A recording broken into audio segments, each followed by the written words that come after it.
Well, on the 26th of Elul, Chaf Elul, marks the Hilula of a great Moroccan rabbi. His name was Rabbi Shlomo Hazan. Now, I'm not exactly sure the exact date of his birth, but he passed away on the 26th of September in the year 1886, approximately close to 140 years ago. He became the head of the Jewish court in Yaffo in Jerusalem. He'll become the Sephardi rabbi of Tzfat over there, which is a very prominent position. He will help make a wave of Aliyah from Morocco to Yaffo and to settle in Jerusalem at a later stage. He was one of the, let's say, the heroes of the Zionistic modern movement and brought many people to make Aliyah, and one of the great rabbis of Morocco in the land of Israel itself. Let's explore some of the highlights of the great rabbi's life. So he was actually born in an area in Morocco called Marrakesh. This is a place we've spoken about on various occasions before. There was many great rabbanim from there, and they had a very flourishing Jewish and Torah community over there. His mother's name was Rabbanit Zohara. She happened to be the daughter of a great rabbi, Rabbi Shlomo Esbag, who happened to be, I believe, a famous Kabbalist of Marrakesh, a Posek Halacha, and the head of Jewish court over there, and the various different great positions he himself had. And his father's name was Rab Elazar Chazan, also being a great rabbi and the Rosh Yeshiva in the vicinity of Marrakesh itself. And I think he was actually the rabbi of the city, if I'm not mistaken, also. I believe at around the period of 1863, he would sail and go to Alexandria, spend a time in Alexandria in Egypt, Mitzrayim, as they say in Hebrew, and would travel, I think it was within regards to a 3-month journey. And eventually he will arrive and dwell and settle in the area of Jaffa in Israel, which is very interesting enough. Remember, in those days, it wasn't so quick to actually travel from one country to the others, because it was we were in the mid-1800s at that point in time. There was no flights going from that point in time. So he would get married to his wife. She happened to be, I think, the daughter of Rabbi Yamin Akoka, if I'm not mistaken.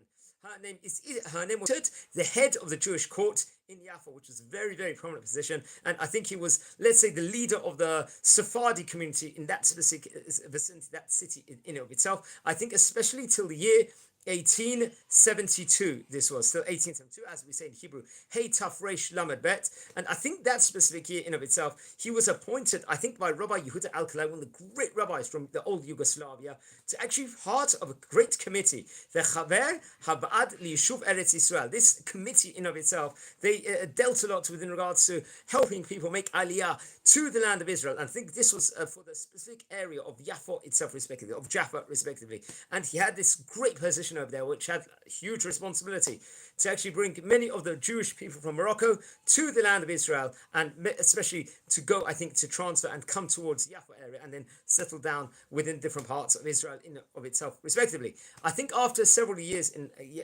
Jaffa, he was dwelling in Jerusalem over there. He was appointed the head of the Jewish court there. We call that in the Hebrew the Av Bet Din over there. And then in the year 1880, in Hey Taf Reish Memsovit, that he was, I believe, appointed in the position of Tzfat to be part of the Av Bet Din, the head of the Jewish court over there of the Sephardi community. And then he was also appointed the Rosh Yeshiva and the head rabbi of that vicinity. Remember, Tzfat is one of the 4 holy cities of Israel, along with Tiberias, Hebron, and also Jerusalem. I think at one stage afterwards, I think toward around the year 1886, he would actually vacate his position as the head rabbi of Tzfat, and he would travel. He planned to travel to Kushta to print various of his different books. And on his way there, he actually stopped off, I think, in Beirut, in Lebanon over there. And unfortunately, it was reported over there he suffered from a stroke over there. This was in September 1886, and he passed away several days later. I think the place where he actually passed away was Sidon, if I'm not mistaken. This is one of the 3 cities in of itself, one of the 3 largest cities in Lebanon. And I think he was actually buried there also in Beit HaKabarot, in that place, in the burial plot in that area. Now, he left us with some great colossal Torah works, including the Shulchan Zahav, which is, I think, part of 2 different compilations, 2 chalakim, as they say. Chelek Aleph was I think printed in the year Taf Reish Samach Gimel, and Chelek Bet was, I think, a manuscript in itself. I'm not too sure if it actually came out into publication or not. Then there was a Shulchan HaTahor, which was various different Drushim explanations and rabbinic explanations in of itself. Then another famous great work that he wrote was a Shulchan Melachim, which is actually comprised on 2 chalakim itself. Chelek Aleph was a Ya'ir Nativ Derech Etz Chaim. I think it was based on the great Kabbalist Rabbi Chaim Vital. I think it came out as a manuscript, a Ktav Yad, if I'm not mistaken. I think then it was printed through the the printing publications of Ahavat Shalom in Jerusalem in the year Tafshin Hey Aleph.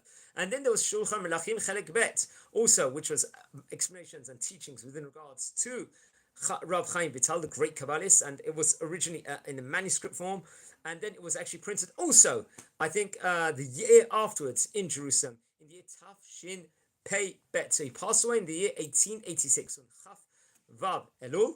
He's buried in Lebanon. One of the great rabbis from Moroccan history, without doubt, within regards to Marrakesh, within regards to it, he was one of the unsung heroes within regards to the Medinat Yisrael history, because he brought a wave of aliyah from the North African countries to Israel, especially in late 1800s, and that paved the way for many more people to come make aliyah to this fantastic country. Among his Talmidim included, if I'm not mistaken, Rabbi Shimon Ashriki, who was actually a great rabbi himself. I think he was Shluchei de Rabbanan, a rabbinic emissary. He was a chaver of the Bet Din. He was a part of the Jewish court of the Sephardi community in Jerusalem. And he was the head of Jewish court of the entire Sephardi congregation, if I'm not mistaken. His Talmid, Rabbi Shimon Ashriki, passed away in the year 1930. He lived 70 years, so that's actually interesting enough. Maybe we'll devote a shiur with regards to his Talmid also at a later stage. So wishing you all a great day. Please, everyone, subscribe to the channel. We've covered more than 400 great rabbis, mostly Sephardi rabbis, of the yesteryear. We're a community here. Subscribe, like the videos, share the videos, and drop me a comment. Wishing you all a Shabbat Shalom, because I'm filming this just before the Shabbat of the Parshiot of Nitzavim Vayelech. So wishing you all well, and have a great day, everyone.